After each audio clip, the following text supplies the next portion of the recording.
Kanchan Outlook। Satnam Shri Waheguru ji. Comment section ਦੇ ਵਿੱਚ Waheguru type ਕਰਕੇ ਫਤਿਹ ਕਬੂਲ ਕਰੋ ਜੀ। ਵਾਹਿਗੁਰੂ ਜੀ ਕਾ ਖਾਲਸਾ, ਵਾਹਿਗੁਰੂ ਜੀ ਕੀ ਫਤਿਹ। ਤੁਸੀਂ ਆਪਣੇ ਸੁਝਾਅ ਅਤੇ ਸਵਾਲ ਵੀ ਕਮੈਂਟ ਕਰ ਸਕਦੇ ਹੋ। ਤੁਹਾਡੇ ਸੁਝਾਵਾਂ ਦੇ ਉੱਤੇ ਕੰਮ ਕਰਨ ਦੀ ਅਤੇ ਤੁਹਾਡੇ ਸਵਾਲਾਂ ਦੇ ਛੇਤੀ ਤੋਂ ਛੇਤੀ ਜਵਾਬ ਦੇਣ ਦੀ ਪੂਰੀ ਕੋਸ਼ਿਸ਼ ਕੀਤੀ ਜਾਏਗੀ। ਹੁਣ ਸ੍ਰੀ ਗੁਰੂ ਗ੍ਰੰਥ ਸਾਹਿਬ ਜੀ ਦੇ 135ਵੇਂ ਅੰਗ ਦੀ ਵਿਆਖਿਆ ਕਰਦੇ ਹਾਂ ਜੀ। ਅੱਜ ਦੇ ਇਸ ਅੰਗ ਦੇ ਵਿੱਚ ਅੱਸੂ, ਕੱਤਾ, ਮੱਘਰ ਅਤੇ ਪੋਹ ਮਹੀਨਿਆਂ ਦੀ ਗੱਲ ਹੋਏਗੀ, ਕਿਉਂਕਿ ਇਹ 12 ਮਾਹਾਂ ਦਾ ਪਾਠ ਹੈ ਜੋ ਅਸੀਂ ਕਰ ਰਹੇ ਹਾਂ। ਇਹਨਾਂ ਮਹੀਨਿਆਂ ਦੀ ਗੱਲ ਹੋਏਗੀ ਤੇ ਕਿਸ ਤਰ੍ਹਾਂ ਇਹ ਸਾਡੀ ਜ਼ਿੰਦਗੀ ਦੇ ਨਾਲ ਤੇ ਸਾਡੀ ਜ਼ਿੰਦਗੀ ਦੇ ਵਿੱਚ ਉਸ ਪਰਮਾਤਮਾ ਦੇ ਰੋਲ ਦੇ ਨਾਲ ਸੰਬੰਧ ਰੱਖਦੇ ਹਨ, ਉਸ ਦੀ ਆਪਾਂ ਗੱਲ ਕਰਾਂਗੇ। ਸ਼ੁਰੂ ਕਰਦੇ ਹਾਂ ਅੱਸੂ ਤੋਂ। ਅਸਨ ਪ੍ਰੇਮ ਉਮਾਹੜਾ, ਕਿਉਂ ਮਿਲਿਆ ਹਰ ਜਾਏ। ਮਨ ਤਨ ਪਿਆਸ ਦਰਸ਼ਨ ਘਣੀ, ਕੋਈ ਆਣ ਮਿਲਾਵੈ ਮਾਏ। ਇਹਨਾਂ ਪੰਕਤੀਆਂ ਦੇ ਵਿੱਚ ਗੁਰੂ ਜੀ ਆਪਣੀ ਮਾਂ ਦੇ ਅੱਗੇ ਅਰਦਾਸ ਕਰਦੇ ਨੇ, ਅਰਜ਼ੋਈ ਕਰਦੇ ਨੇ। ਆਪਣੀ ਮਾਂ ਨੂੰ ਆਪਣੇ ਦਿਲ ਦੀ ਵਿਥਿਆ ਸੁਣਾਉਂਦੇ ਹੋਏ ਕਹਿੰਦੇ ਨੇ ਕਿ ਹੇ ਮਾਂ, ਭਾਦਰੋਂ ਦੇ ਮਹੀਨੇ ਦੇ ਗੁੰਮਸ ਨੂੰ ਸਹਿਣ ਤੋਂ ਬਾਅਦ ਅੱਸੂ ਮਹੀਨੇ ਦੀ ਜੋ ਮਿੱਠੀ ਮਿੱਠੀ ਰੁੱਤ ਹੈ, ਇਸ ਰੁੱਤ ਦੇ ਵਿੱਚ ਮੇਰੇ ਅੰਦਰ ਪ੍ਰਮਾਤਮਾ ਦੇ ਪ੍ਰਤੀ ਪਿਆਰ ਦਾ ਉਛਾਲਾ ਆ ਰਿਹਾ ਹੈ। ਅਸਨ ਪ੍ਰੇਮ ਉਮਾਹੜਾ, ਉਮਾਹੜਾ ਤੋਂ ਭਾਵ ਕਿ ਉਛਾਲਾ ਆਉਣਾ। ਕਹਿੰਦੇ ਮੇਰੇ ਦਿਲ ਦੇ ਵਿੱਚ ਉਸ ਪਰਮਾਤਮਾ ਦੇ ਪਿਆਰ ਦਾ ਉਛਾਲਾ ਆ ਰਿਹਾ ਹੈ। ਮੈਨੂੰ ਸਮਝ ਨਹੀਂ ਆ ਰਹੀ ਕਿ ਕਿਉਂ ਮਿਲਿਆ ਹਰ ਜਾਏ, ਕਿ ਉਸ ਪਰਮਾਤਮਾ ਨੂੰ ਕਿਵੇਂ ਮਿਲਿਆ ਜਾਏ। ਮਨ ਤਨ ਪਿਆਸ ਦਰਸ਼ਨ ਘਣੀ, ਕਿ ਮੇਰੇ ਮਨ ਤੇ ਤਨ ਦੇ ਵਿੱਚ ਉਸ ਪਰਮਾਤਮਾ ਦੇ ਦਰਸ਼ਨਾਂ ਦੀ ਬਹੁਤ ਜ਼ਿਆਦਾ ਪਿਆਸ ਲੱਗੀ ਹੋਈ ਹੈ, ਘਣੀ ਪਿਆਸ ਲੱਗੀ ਹੋਈ ਹੈ। ਕੋਈ ਆਣ ਮਿਲਾਵਾ ਮਾਏ, ਕਿ ਕੋਈ ਐਸਾ ਮਿਲੇ ਜੋ ਮੈਨੂੰ ਉਸ ਪਰਮਾਤਮਾ ਦੇ ਨਾਲ ਮਿਲਾ ਦੇਵੇ। ਇਹ ਤਾਂਘ ਹੈ ਮੇਰੇ ਮਨ ਦੇ ਵਿੱਚ। ਸੰਤ ਸਹਾਈ ਪ੍ਰੇਮ ਕੇ, ਹਉ ਤਿਨ ਕੈ ਲਾਗਾ ਪਾਏ। ਬਿਨ ਪ੍ਰਭ ਕਿਉ ਸੁਖ ਪਾਈਐ, ਦੂਜੈ ਨਾਹੀ ਜਾਏ। ਕਹਿੰਦੇ ਕਿ ਜੋ ਪਰਮਾਤਮਾ ਦੇ ਸੰਤ ਜਨ ਹਨ, ਜੋ ਉਸ ਪਰਮਾਤਮਾ ਦੇ ਭਗਤ ਹਨ, ਉਹ ਉਸ ਪਰਮਾਤਮਾ ਦੇ ਨਾਲ ਮਨੁੱਖ ਦੇ ਪ੍ਰੇਮ ਨੂੰ ਵਧਾਉਣ ਦੇ ਵਿੱਚ ਸਹਾਇਤਾ ਕਰਦੇ ਹਨ। ਸੰਤ ਸਹਾਈ ਪ੍ਰੇਮ ਕੇ, ਕਿ ਜੇਕਰ ਕਿਸੇ ਮਨੁੱਖ ਦੇ ਮਨ ਦੇ ਵਿੱਚ ਉਸ ਪਰਮਾਤਮਾ ਪ੍ਰਤੀ ਕੁਝ ਪਿਆਰ ਹੈ, ਫਿਰ ਉਹ ਮਨੁੱਖ ਕਿਸੇ ਗੁਰੂ ਨੂੰ ਮਿਲ ਪੈਂਦਾ ਹੈ, ਕਿਸੇ ਸੰਤ ਜਨ ਨੂੰ, ਪਰਮਾਤਮਾ ਦੇ ਭਗਤ ਨੂੰ ਮਿਲ ਪੈਂਦਾ ਹੈ, ਤਾਂ ਉਹ ਭਗਤ ਉਸ ਮਨੁੱਖ ਦੇ ਦਿਲ ਦੇ ਵਿੱਚ ਪਰਮਾਤਮਾ ਦੇ ਪਿਆਰ ਨੂੰ ਹੋਰ ਗੂੜਾ ਕਰ ਦਿੰਦਾ ਹੈ। ਇਸੇ ਲਈ ਗੁਰੂ ਜੀ ਕਹਿੰਦੇ ਕਿ ਹਉ ਤਿਨ ਕੈ ਲੱਗਾ ਪਾਏ, ਕਿ ਇਸ ਲਈ ਮੈਂ ਸੰਤ ਜਨਾਂ ਦੇ ਪੈਰੀਂ ਲੱਗਦਾ ਹਾਂ, ਉਹਨਾਂ ਦੇ ਚਰਨੀ ਲੱਗਦਾ ਹਾਂ। ਵਿਣ ਪ੍ਰਭ ਕਿਉ ਸੁਖ ਪਾਈਐ, ਕਹਿੰਦੇ ਪਰਮਾਤਮਾ ਤੋਂ ਬਿਨਾਂ ਅਸੀਂ ਸੁੱਖ ਕਿਵੇਂ ਹਾਸਲ ਕਰ ਸਕਦੇ ਹਾਂ। ਦੂਜਾ ਨਾਹੀ ਜਾਏ, ਕਿਉਂਕਿ ਜੋ ਸੁੱਖ ਹੈ ਉਸ ਪਰਮਾਤਮਾ ਦੀ ਯਾਦ ਦੇ ਵਿੱਚ ਵਸਦਾ ਹੈ, ਹੋਰ ਕਿਸੇ ਦੂਜੀ ਥਾਂ ਤੇ ਨਹੀਂ ਵਸਦਾ। ਜਿਨੀ ਚਾਖਿਆ ਪ੍ਰੇਮ ਰਸ, ਸੇ ਤ੍ਰਿਪਤ ਰਹੇ ਅਕਾਏ।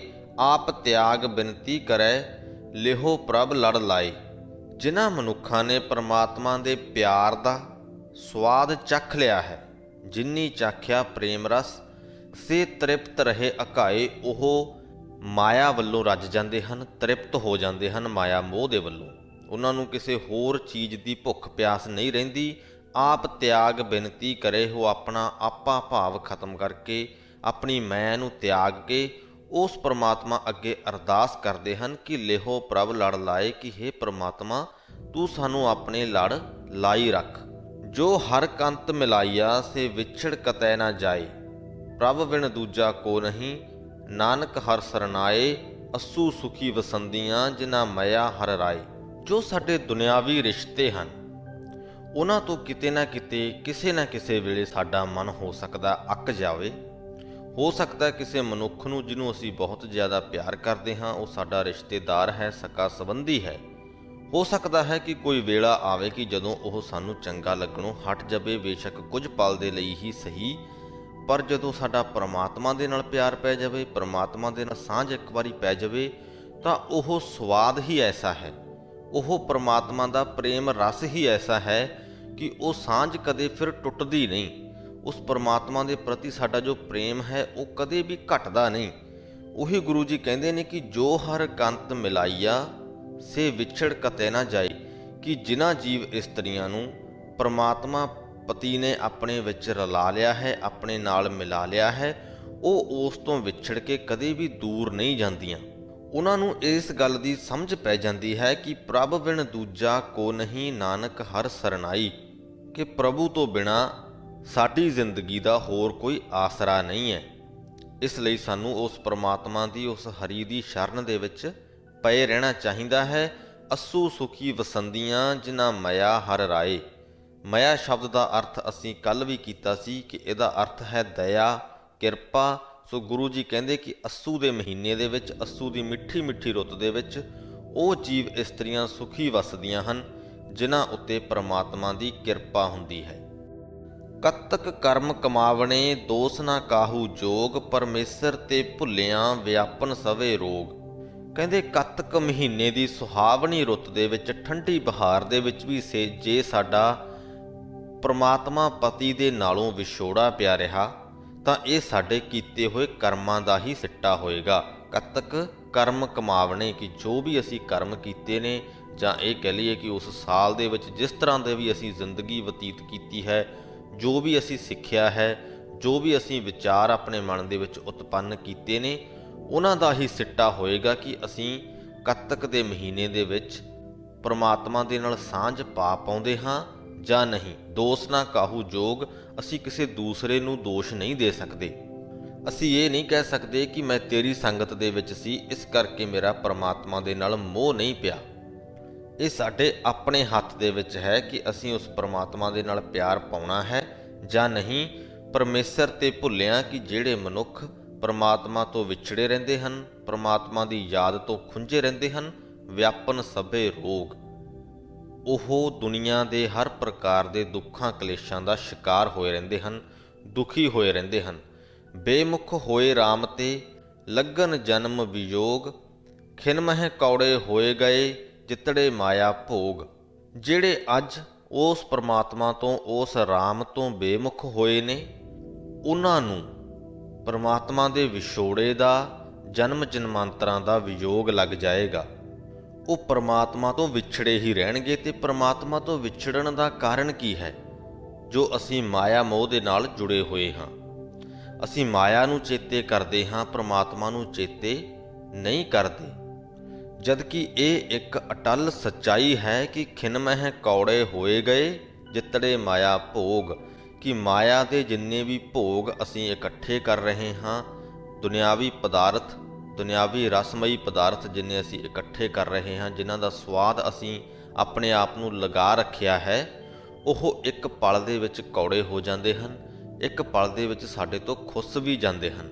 ਪਰ ਪਰਮਾਤਮਾ ਦੀ ਯਾਦ, ਪਰਮਾਤਮਾ ਦੀ ਸਾਂਝ ਇੱਕ ਐਸੀ ਚੀਜ਼ ਹੈ ਜਾਂ ਐਸਾ ਅਹਿਸਾਸ ਹੈ ਜਿਹੜਾ ਸਾਡੇ ਤੋਂ ਨਹੀਂ ਛੁੱਟਦਾ, ਜਿਹੜਾ ਸਾਡੇ ਤੋਂ ਦੂਰ ਨਹੀਂ ਹੁੰਦਾ। ਜੇ ਇੱਕ ਵਾਰ ਜੁੜ ਜਾਵੇ ਤਾਂ ਵਿੱਚ ਨਾ ਕੋਈ ਕਰ ਸਕੈ, ਕਿਸ ਥੈ ਰੋਵੈ ਰੋਜ਼। ਤੇ ਜਦੋਂ ਸਾਡੀਆਂ ਮਾਇਆ ਦੀਆਂ ਜਿਹੜੀਆਂ ਮਾਇਆ ਦੇ ਜੋ ਭੋਗ ਨੇ ਉਹ ਸਾਨੂੰ ਕੌੜੇ ਲੱਗਣ ਲੱਗ ਜਾਂਦੇ ਨੇ, ਜਦੋਂ ਸਾਡੇ ਤੇ ਕੋਈ ਐਸੀ ਵਿਪਤਾ ਆ ਜਾਂਦੀ ਹੈ, ਜਦੋਂ ਅਸੀਂ ਸੋਚਦੇ ਹਾਂ ਕਿ ਜੋ ਮਾਇਆ ਅਸੀਂ ਕਮਾ ਰਹੇ ਸੀ, ਜੋ ਮੋਹ ਮਾਇਆ ਅਸੀਂ ਕਮਾ ਰਹੇ ਸੀ, ਉਹ ਸਾਡੇ ਕੰਮ ਨਹੀਂ ਆ ਰਹੀ, ਤਾਂ ਫਿਰ ਅਸੀਂ ਆਪਣਾ ਮੁੱਖ ਪਰਮਾਤਮਾ ਵੱਲ ਨੂੰ ਕਰਦੇ ਹਾਂ।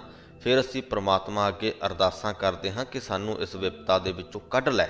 ਪਰ ਗੁਰੂ ਜੀ ਕਹਿੰਦੇ ਕਿ ਉਸ ਮੌਕੇ ਤੇ ਵਿੱਚ ਨਾ ਕੋਈ ਕਰ ਸਕੈ, ਕਿਸ ਥੈ ਰੋਵੈ ਰੋਜ਼, ਕਿ ਜੇ ਕਿਸੇ ਥਾਂ ਤੇ ਜਾ ਕੇ ਤੁਸੀਂ ਰੋਜ਼ ਰੋਣੇ ਵੀ ਰੋਂਦੇ ਰਹੋ ਤਾਂ ਵੀ ਕੋਈ ਵਿਚੋਲਾ ਨਹੀਂ ਪੈ ਸਕਦਾ ਵਿੱਚ, ਤੇ ਤੁਹਾਡੀ ਪਰਮਾਤਮਾ ਦੇ ਨਾਲ ਉਸ ਹਾਲਤ ਦੇ ਵਿੱਚ ਸਾਂਝ ਨਹੀਂ ਬਣਵਾ ਸਕਦਾ। ਕੋਈ ਵਿੱਚ ਨਾ ਕੋਈ ਕਰ ਸਕਿਆ, ਵਿੱਚ ਤੋਂ ਭਾਵ ਵਿਚੋਲਾ ਪਾਉਣਾ, ਕਿ ਜਦੋਂ ਤੁਸੀਂ ਸਾਰੀ ਉਮਰ ਤੇ ਮਾਇਆ ਦੇ ਮਗਰ ਲੱਗੇ ਰਹੇ, ਹੁਣ ਵਿਪਤਾ ਆਈ ਤੇ ਤੁਹਾਨੂੰ ਇਸ ਗੱਲ ਦਾ ਅਹਿਸਾਸ ਹੋਇਆ ਕਿ ਮਾਇਆ ਤੁਹਾਡੇ ਕੰਮ ਨਹੀਂ ਆਉਣੀ, ਫਿਰ ਤੁਸੀਂ ਪਰਮਾਤਮਾ ਵੱਲ ਨੂੰ ਜਾ ਰਹੇ ਹੋ।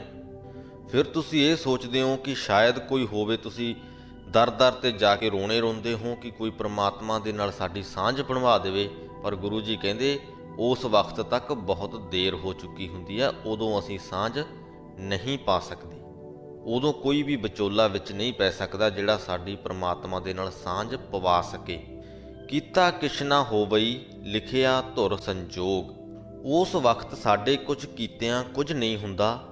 ਜੋ ਧੁਰ ਤੋਂ ਸਾਡੇ ਸੰਜੋਗ ਲਿਖੇ ਹੋਏ ਨੇ, ਜੋ ਅਸੀਂ ਜਨਮ ਭੋਗ ਚੁੱਕੇ ਹਾਂ, ਉਸ ਦੇ ਅਨੁਸਾਰ ਜੋ ਲੇਖ ਅਸੀਂ ਆਪਣੇ ਮੱਥਿਆਂ ਤੇ ਲਿਖੇ ਨੇ, ਜੋ ਅਸੀਂ ਬੀਜਿਆ ਹੋਇਆ ਹੈ, ਉਹ ਸਾਨੂੰ ਵੱਢਣਾ ਹੀ ਪੈਂਦਾ ਹੈ।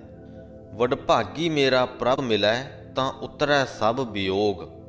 ਪਰ ਕਹਿੰਦੇ ਕਿ ਜੇ ਚੰਗੇ ਭਾਗਾਂ ਨਾਲ, ਚੰਗੀ ਕਿਸਮਤ ਦੇ ਨਾਲ ਉਹ ਪਰਮਾਤਮਾ ਸਾਨੂੰ ਆਪ ਆ ਮਿਲੇ ਤਾਂ ਸਾਡੇ ਵਿਛੋੜੇ ਦੇ ਸਾਰੇ ਜੋ ਦੁੱਖ ਹਨ ਉਹ ਦੂਰ ਹੋ ਜਾਂਦੇ ਹਨ। ਨਾਨਕ ਕਉ ਪ੍ਰਭ ਰਾਖ ਲਹਿ ਮੇਰੇ ਸਾਹਿਬ ਬੰਦੀ ਮੋਚ, ਕਤਕ ਹੋਵੈ ਸਾਧ ਸੰਗ ਵਿਨਸੈ ਸਭੇ ਸੋਚ। ਨਾਨਕ ਦੀ ਤਾਂ ਕਹਿੰਦੇ ਇਹੀ ਬੇਨਤੀ ਹੈ ਕਿ ਉਸਨੂੰ ਕਿ ਹੇ ਪ੍ਰਮਾਤਮਾ ਮੈਨੂੰ ਮਾਇਆ ਦੇ ਬੰਧਨਾਂ ਤੋਂ ਛੁਡਵਾ ਲੈ। ਹੇ ਮਾਇਆ ਦੇ ਬੰਧਨਾਂ ਤੋਂ ਮੁਕਤੀ ਕਰਵਾਉਣ ਵਾਲੇ ਪ੍ਰਮਾਤਮਾ, ਸਜ਼ਾ ਤੋਂ ਛੁਡਵਾਉਣ ਵਾਲੇ ਪ੍ਰਮਾਤਮਾ, ਬੰਦੀ ਮੋਚ ਭਾਵ ਕਿ ਜੋ ਸਾਨੂੰ ਸਜ਼ਾ ਤੋਂ ਮੁਕਤ ਕਰਵਾ ਸਕੇ, ਕੈਦ ਤੋਂ ਛੁਡਾ ਸਕੇ, ਕਿ ਹੇ ਕੈਦ ਤੋਂ ਛੁਡਵਾ ਸਕਣ ਦੀ ਸਮਰੱਥਾ ਰੱਖਣ ਵਾਲੇ ਪ੍ਰਮਾਤਮਾ, ਨਾਨਕ ਕਉ ਪ੍ਰਭ ਰੱਖ ਲੈ, ਕਿ ਮੈਨੂੰ ਮਾਇਆ ਦੇ ਹੱਲਿਆਂ ਤੋਂ ਬਚਾ ਲੈ, ਮੈਨੂੰ ਮਾਇਆ ਦੇ ਮੋਹ ਦੇ ਵਿੱਚ ਪੈਣ ਤੋਂ ਰੱਖ ਲੈ।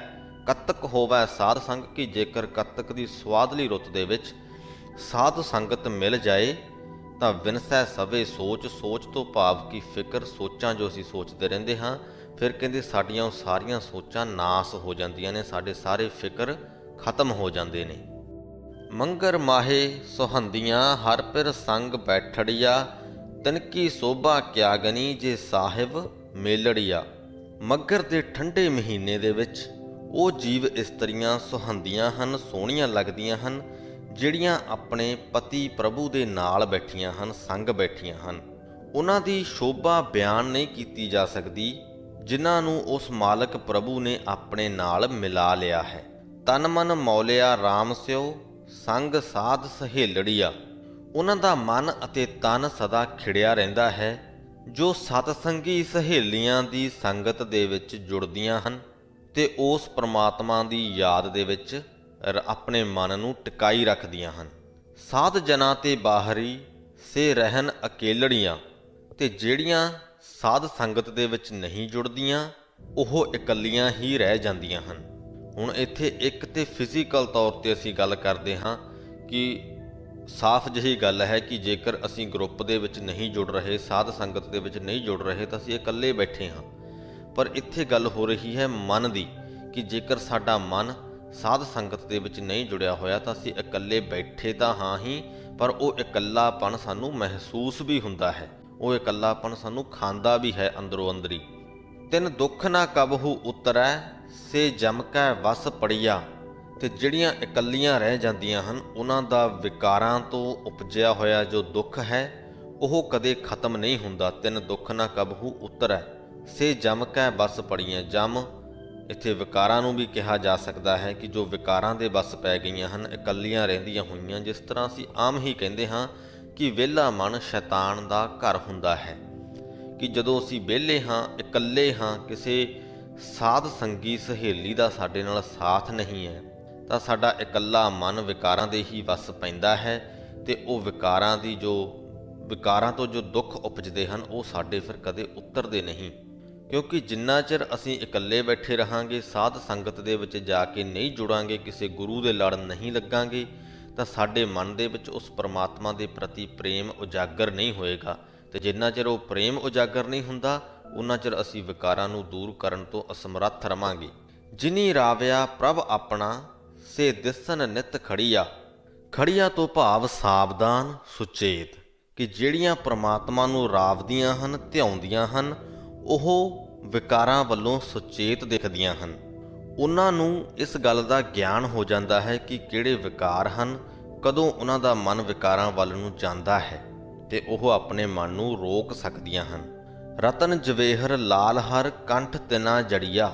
ਉਹ ਵਿਕਾਰਾਂ ਦੇ ਹੱਲਿਆਂ ਤੋਂ ਬਚੀਆਂ ਰਹਿੰਦੀਆਂ ਨੇ ਕਿਉਂਕਿ ਪ੍ਰਮਾਤਮਾ ਦੇ ਗੁਣਾ ਰੂਪੀ ਕੀਮਤੀ ਰਤਨ ਉਹਨਾਂ ਦੇ ਹਿਰਦਿਆਂ ਦੇ ਵਿੱਚ ਜੜਿਆ ਹੁੰਦਾ ਹੈ।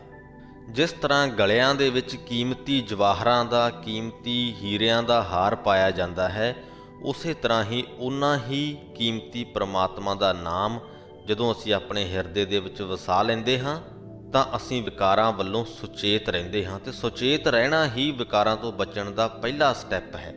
ਜਦੋਂ ਤੱਕ ਅਸੀਂ ਸੁਚੇਤ ਹੀ ਨਹੀਂ, ਜਦੋਂ ਤੱਕ ਸਾਨੂੰ ਇਸ ਗੱਲ ਦਾ ਪਤਾ ਹੀ ਨਹੀਂ ਲੱਗਦਾ ਕਿ ਕਦ ਅਸੀਂ ਵਿਕਾਰਾਂ ਵੱਲ ਨੂੰ ਜਾ ਰਹੇ ਹਾਂ, ਤਾਂ ਅਸੀਂ ਉਹਨਾਂ ਤੋਂ ਬਚ ਕਿਵੇਂ ਸਕਦੇ ਹਾਂ।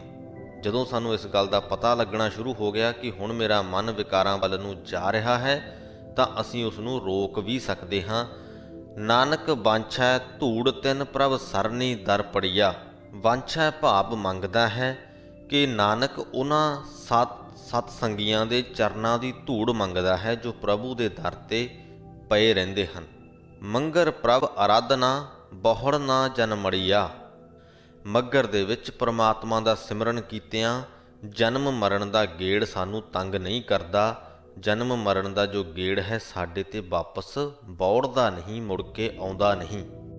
ਪੋਖ ਤੁਖਾਰ ਨਾ ਵਿਆਪਈ ਕੰਠ ਮਿਲਿਆ ਹਰ ਨਾ। ਮਨ ਵੇਦਿਆ ਚਰਨਾਰਬਿੰਦ ਦਰਸ਼ਨ ਲਗੜਾ ਸਾ। ਤੁਖਾਰ ਹੁੰਦਾ ਹੈ ਕੋਰਾ ਜੋ ਪੋਹ ਦੇ ਮਹੀਨੇ ਪੈਂਦਾ ਹੈ। ਸੋ ਗੁਰੂ ਜੀ ਕਹਿੰਦੇ ਕਿ ਪੋਹ ਦੇ ਮਹੀਨੇ ਦੇ ਵਿੱਚ ਜਿਨ੍ਹਾਂ ਜੀਵ ਇਸਤਰੀਆਂ ਦੇ ਗਲ ਨਾਲ ਉਹ ਪ੍ਰਮਾਤਮਾ ਲੱਗਿਆ ਹੋਇਆ ਹੈ, ਉਹਨਾਂ ਨੂੰ ਪੋਹ ਮਹੀਨੇ ਦਾ ਜੋ ਕੋਰਾ ਹੈ ਉਹ ਵਿਆਪਦਾ ਨਹੀਂ, ਤੰਗ ਨਹੀਂ ਕਰਦਾ। ਉਹਨਾਂ ਦਾ ਮਨ ਪ੍ਰਭੂ ਦੇ ਚਰਨਾਂ ਦੇ ਵਿੱਚ ਵਿਝਿਆ ਰਹਿੰਦਾ ਹੈ। ਮਨ ਵੇਦਿਆ ਭਾਵ ਵਿਝਿਆ ਰਹਿਣਾ, ਤੇ ਉਹਨਾਂ ਦੇ ਸਾਹਾਂ ਦੇ ਵਿੱਚ ਉਸ ਪ੍ਰਮਾਤਮਾ ਦੇ ਦਰਸ਼ਨ ਵਸਦੇ ਹਨ। ਓਟ ਗੋਬਿੰਦ ਗੋਪਾਲ ਰਾਏ ਸੇਵਾ ਸੁਆਮੀ ਲਾ। ਵਿਖਿਆ ਪੋਹ ਨਾ ਸਕਈ ਮਿਲ ਸਾਧੂ ਗੁਣ ਗਾ। ਜਿਹੜੀ ਜੀਵ ਇਸਤਰੀ ਨੇ ਗੋਬਿੰਦ ਗੋਪਾਲ ਸੁਆਮੀ ਮਾਲਕ ਪ੍ਰਮਾਤਮਾ ਦੇ ਓਟ ਲਈ ਹੈ, ਆਸਰਾ ਲਿਆ ਹੈ, ਉਸਨੇ ਪ੍ਰਮਾਤਮਾ ਦੀ ਸੇਵਾ ਦਾ ਲਾਭ ਖੱਟ ਲਿਆ ਹੈ। ਉਹ ਲਾਭ ਕੀ ਹੈ ਕਿ ਵਿਖਿਆ ਪੋਹ ਨਾ ਸਕਈ, ਕਿ ਉਹਨੂੰ ਮਾਇਆ ਛੋਹ ਨਹੀਂ ਸਕਦੀ, ਮਾਇਆ ਉਹਦੇ ਉੱਪਰ ਆਪਣਾ ਜ਼ੋਰ ਨਹੀਂ ਪਾ ਸਕਦੀ, ਤੇ ਉਹ ਗੁਰੂ ਨਾਲ ਮਿਲ ਕੇ ਉਸ ਪ੍ਰਮਾਤਮਾ ਦੇ ਗੁਣ ਗਾਉਂਦੀ ਰਹਿੰਦੀ ਹੈ। ਜਹ ਤੇ ਉਪਜੀ ਤੈ ਮਿਲੀ ਸੱਚੀ ਪ੍ਰੀਤ ਸਮਾ। ਕਰ ਗਏ ਲੀਨੀ ਪਾਰ ਬ੍ਰਹਮ ਬਹੁੜ ਨਾ ਵਿਛੜਿਆ। ਜਹ ਤੇ ਉਪਜੀ ਭਾਵ ਕਿ ਜਿਸ ਤੋਂ ਉਸਨੇ ਜਨਮ ਲਿਆ ਹੈ, ਪ੍ਰਮਾਤਮਾ ਨੇ ਜਿਹਨੇ ਉਸ ਜੀਵ ਇਸਤਰੀ ਨੂੰ ਪੈਦਾ ਕੀਤਾ ਹੈ, ਤੈ ਮਿਲੀ ਉਹਦੇ ਵਿੱਚ ਹੀ ਉਹ ਸਮਾਈ ਰਹਿੰਦੀ ਹੈ। ਸੱਚੀ ਪ੍ਰੀਤ ਸਮਾ, ਉਹਦੀ ਜੋ ਪ੍ਰੀਤ ਹੈ ਉਸ ਪ੍ਰਮਾਤਮਾ ਦੇ ਨਾਲ ਲੱਗੀ ਰਹਿੰਦੀ ਹੈ, ਉਸ ਪ੍ਰਮਾਤਮਾ ਦੇ ਨਾਲ ਜੁੜੀ ਰਹਿੰਦੀ ਹੈ। ਕਰ ਤੋਂ ਭਾਵ ਹੱਥ ਅਤੇ ਗਹਿ ਤੋਂ ਭਾਵ ਫੜ ਕੇ। ਕਰ ਗਹਿ ਲੀਨੀ ਪਾਰ ਬ੍ਰਹਮ, ਕਿ ਜਿਹੜੀ ਜੀਵ ਇਸਤਰੀ ਨੂੰ ਪ੍ਰਮਾਤਮਾ ਨੇ ਹੱਥ ਫੜ ਕੇ ਆਪਣੇ ਵਿੱਚ ਲੀਨ ਕਰ ਲਿਆ ਹੈ, ਬਹੁੜ ਨਾ ਵਿਛੜਿਆ, ਉਹ ਦੁਬਾਰਾ ਉਸ ਪ੍ਰਮਾਤਮਾ ਤੋਂ ਵਿਛੜਦੀ ਨਹੀਂ। ਬਾਹਰ ਜਾਓ ਲੱਖ ਬੇਰੀਆ ਹਰ ਸੱਜਣ ਅਗਮ ਅਗਾ। ਕਹਿੰਦੇ ਮੈਂ ਲੱਖ ਵਾਰੀ ਉਸ ਪ੍ਰਮਾਤਮਾ ਤੋਂ ਵਾਰੇ ਜਾਂਦਾ ਹਾਂ, ਕੁਰਬਾਨ ਜਾਂਦਾ ਹਾਂ, ਜਿਹੜਾ ਕਿ ਅਗਮ ਹੈ ਭਾਵ ਕਿ ਅਪਹੁੰਚ ਹੈ, ਅਤੇ ਅਗਾਹ ਵੀ ਹੈ ਭਾਵ ਡੂੰਘੇ ਜਿਗਰੇ ਵਾਲਾ ਹੈ। ਸਰਮ ਪਈ ਨਰਾਇਣੇ ਨਾਨਕ ਦਰ ਪਈਆ। ਪੋਖ ਸੁਹੰਦਾ ਸਰਬ ਸੁਖ ਜਿਸ ਬਖਸ਼ੇ ਬੇਪਰਵਾਹ। ਕਹਿੰਦੇ ਹੇ ਨਾਨਕ, ਉਹ ਪ੍ਰਮਾਤਮਾ ਬੜੇ ਵੱਡੇ ਜਿਗਰੇ ਵਾਲਾ ਹੈ, ਜਿਹੜਾ ਇਨਸਾਨ ਉਹਦੇ ਦਰ ਦੇ ਉੱਤੇ ਪੈਂਦਾ ਹੈ, ਦਰ ਦੇ ਉੱਤੇ ਜਾ ਕੇ ਡਿੱਗ ਪੈਂਦਾ ਹੈ। ਨਾਨਕ ਦਰ ਪਈਆ ਸਰਮ ਪਈ ਨਰਾਇਣੇ, ਉਸ ਇਨਸਾਨ ਦੀ ਉਹ ਪ੍ਰਮਾਤਮਾ ਇੱਜ਼ਤ ਜ਼ਰੂਰ ਰੱਖਦਾ ਹੈ। ਜਿਸ ਬਖਸ਼ੇ ਬੇਪਰਵਾਹ ਭਾਵ ਕਿ ਜਿਸ ਇਨਸਾਨ ਦੇ ਉੱਤੇ ਉਹ ਬੇਪਰਵਾਹ ਪ੍ਰਮਾਤਮਾ ਮਿਹਰ ਕਰਦਾ ਹੈ, ਜਿਸ ਨੂੰ ਬਖਸ਼ਿਸ਼ ਕਰਦਾ ਹੈ, ਉਸ ਮਨੁੱਖ ਨੂੰ ਪੋਖ ਸੁਹੰਦਾ ਤੇ ਸਰਬ ਸੁਖ, ਉਹਨੂੰ ਪੋਹ ਦਾ ਠੰਡਾ ਮਹੀਨਾ ਵੀ ਸੁਹਾਵਣਾ ਲੱਗਦਾ ਹੈ ਤੇ ਉਸ ਨੂੰ ਸਾਰੇ ਹੀ ਸੁੱਖ ਮਿਲ ਜਾਂਦੇ ਨੇ। ਇਸ ਦੇ ਨਾਲ ਹੀ ਸ੍ਰੀ ਗੁਰੂ ਗ੍ਰੰਥ ਸਾਹਿਬ ਜੀ ਦੇ 135ਵੇਂ ਅੰਗ ਦੀ ਵਿਆਖਿਆ ਦੀ ਸਮਾਪਤੀ ਹੁੰਦੀ ਹੈ ਜੀ। ਇਸ ਅੰਗ ਦੀ ਬਾਣੀ ਦੇ ਵਿੱਚ ਅਸੀਂ ਅੱਸੂ, ਕੱਤਾ, ਮੱਘਰ ਤੇ ਪੋਹ ਮਹੀਨਿਆਂ ਦੀ ਗੱਲ ਕੀਤੀ ਹੈ ਕਿ ਕਿਸ ਤਰ੍ਹਾਂ ਇਹਨਾਂ ਸਾਰੇ ਹੀ ਮਹੀਨਿਆਂ ਦੇ ਵਿੱਚ ਜਦੋਂ ਅਸੀਂ ਪ੍ਰਮਾਤਮਾ ਦੇ ਨਾਲ ਸਾਂਝ ਪਾਈ ਰੱਖਦੇ ਹਾਂ ਤਾਂ ਅਸੀਂ ਇਹਨਾਂ ਸਾਰੇ ਮਹੀਨਿਆਂ ਦੀਆਂ ਰੁੱਤਾਂ ਦਾ ਆਨੰਦ ਮਾਣ ਸਕਦੇ ਹਾਂ। ਮਾਇਆ ਦੇ ਵੱਲੋਂ ਅਸੀਂ ਬਚੇ ਰਹਿੰਦੇ ਹਾਂ। ਇੱਕ ਪੰਕਤੀ ਆਈ ਸੀ ਕਿ ਖਿਨਮਹਿ ਕੌੜੇ ਹੋਏ ਗਏ ਜਿਤੜੇ ਮਾਇਆ ਭੋਗ, ਕਿ ਜੋ ਮਾਇਆ ਦੇ ਭੋਗਾਂ ਦੀ ਖਾਤਰ ਅਸੀਂ ਸਾਰੀ ਜ਼ਿੰਦਗੀ ਭਟਕਦੇ ਫਿਰਦੇ ਹਾਂ, ਉਹ ਇੱਕ ਪਲ ਦੇ ਵਿੱਚ ਕੌੜੇ ਹੋ ਜਾਂਦੇ ਨੇ ਤੇ ਆਖਰ ਅਸੀਂ ਫਿਰ ਪ੍ਰਮਾਤਮਾ ਦੀ ਸ਼ਰਨ ਹੀ ਪੈਂਦੇ ਹਾਂ। ਸੋ ਜ਼ਰੂਰੀ ਇਹ ਹੈ ਕਿ ਅਸੀਂ ਪਹਿਲਾਂ ਹੀ ਇਸ ਗੱਲ ਨੂੰ ਸਮਝੀਏ ਤੇ ਉਸ ਪ੍ਰਮਾਤਮਾ ਦੇ ਨਾਲ ਸਾਂਝ ਬਣਾ ਕੇ ਚੱਲੀਏ। ਆਪਦੇ ਦੁਨਿਆਵੀ ਕੰਮਕਾਰ ਕਰਨੇ ਚਾਹੀਦੇ ਨੇ, ਜ਼ਰੂਰ ਕਰਨੇ ਚਾਹੀਦੇ ਨੇ। ਸਾਡੀਆਂ ਲੋੜਾਂ, ਸਾਡੀਆਂ ਜ਼ਰੂਰਤਾਂ ਤੇ ਸਾਡੇ ਸ਼ੌਂਕ ਵੀ ਸਾਨੂੰ ਪੂਰੇ ਕਰਨੇ ਚਾਹੀਦੇ ਨੇ, ਉਹਦੇ 'ਚ ਕੋਈ ਬੁਰਾਈ ਨਹੀਂ ਹੈ। ਪਰ ਮਾਇਆ ਨੂੰ ਇਕੱਠੀ ਕਰਨ ਦਾ ਜਦੋਂ ਸਾਨੂੰ ਭੁੱਸ ਪੈ ਜਾਵੇ ਤਾਂ ਸਾਡਾ ਮਨ ਵਿਚਲਿਤ ਹੋਇਆ ਰਹਿੰਦਾ ਹੈ। ਜਿੰਨਾ ਚਿਰ ਅਸੀਂ ਆਪਦੀ ਮਿਹਨਤ ਕਰਕੇ ਪੈਸਾ ਕਮਾ ਰਹੇ ਹਾਂ ਤੇ ਆਪਣੇ ਸ਼ੌਂਕ ਤੇ ਜ਼ਰੂਰਤਾਂ ਪੂਰੀਆਂ ਕਰ ਰਹੇ ਹਾਂ, ਉਹ ਸਹੀ ਹੈ। ਪਰ ਜਦੋਂ ਸਭ ਕੁਝ ਹੁੰਦਿਆਂ ਹੋਇਆਂ ਵੀ ਸਾਡਾ ਮਨ ਇਹੀ ਕਰਦਾ ਰਹੇ ਕਿ ਅਸੀਂ ਹੋਰ ਪੈਸਾ ਕਮਾਉਣਾ ਹੈ, ਤਾਂ ਇਹ ਸਮਝ ਲਈਏ ਕਿ ਫਿਰ ਸਾਨੂੰ ਉੱਥੇ ਲੋੜਾਂ ਜਾਂ ਸ਼ੌਂਕ ਪੂਰੇ ਕਰਨ ਦੀ ਗੱਲ ਨਹੀਂ, ਇੱਥੇ ਅਸੀਂ ਮਾਇਆ ਦੇ ਮੋਹ ਦੇ ਵਿੱਚ ਗ੍ਰਸਤ ਹੋਏ ਹਾਂ। ਸਾਨੂੰ ਬਸ ਸਿਰਫ ਉਹ ਪੈਸਾ ਇਕੱਠਾ ਕਰਨਾ ਹੈ। ਬੇਸ਼ੱਕ ਕਿ ਉਹਨੇ ਸਾਡੇ ਕੋਲ ਪਿਆ ਹੀ ਰਹਿਣਾ ਹੈ, ਉਹਦੇ ਨਾਲ ਅਸੀਂ ਜੋ ਸਾਡੀਆਂ ਜ਼ਰੂਰਤਾਂ ਤੇ ਸ਼ੌਂਕ ਨੇ ਉਹ ਜੋ ਸਾਡੇ ਕੋਲ ਆਲਰੇਡੀ ਹੈਗਾ ਉਹਦੇ ਨਾਲ ਵੀ ਪੂਰੇ ਕਰ ਸਕਦੇ ਹਾਂ। ਸੋ ਮਾਇਆ ਨੂੰ ਉਨੀ ਕੁ ਹੀ ਤਵੱਜੋ ਦਈਏ ਜਿੰਨੀ ਕੁ ਬਣਦੀ ਹੈ। ਆਪਣੀ ਜ਼ਿੰਦਗੀ ਦੇ ਕੀਮਤੀ ਸਮੇਂ 'ਚੋਂ ਥੋੜ੍ਹਾ ਸਮਾਂ ਪਰਮਾਤਮਾ ਦੇ ਲੇਖੇ ਵੀ ਜ਼ਰੂਰ ਲਾਇਆ ਕਰੀਏ। ਇਹੀ ਸੰਦੇਸ਼ ਦੇ ਨਾਲ ਸਮਾਪਤੀ ਕਰਦੇ ਹਾਂ ਜੀ। ਫਤਿਹ ਕਬੂਲ ਕਰਿਓ। ਵਾਹਿਗੁਰੂ ਜੀ ਕਾ ਖਾਲਸਾ, ਵਾਹਿਗੁਰੂ ਜੀ ਕੀ ਫਤਿਹ।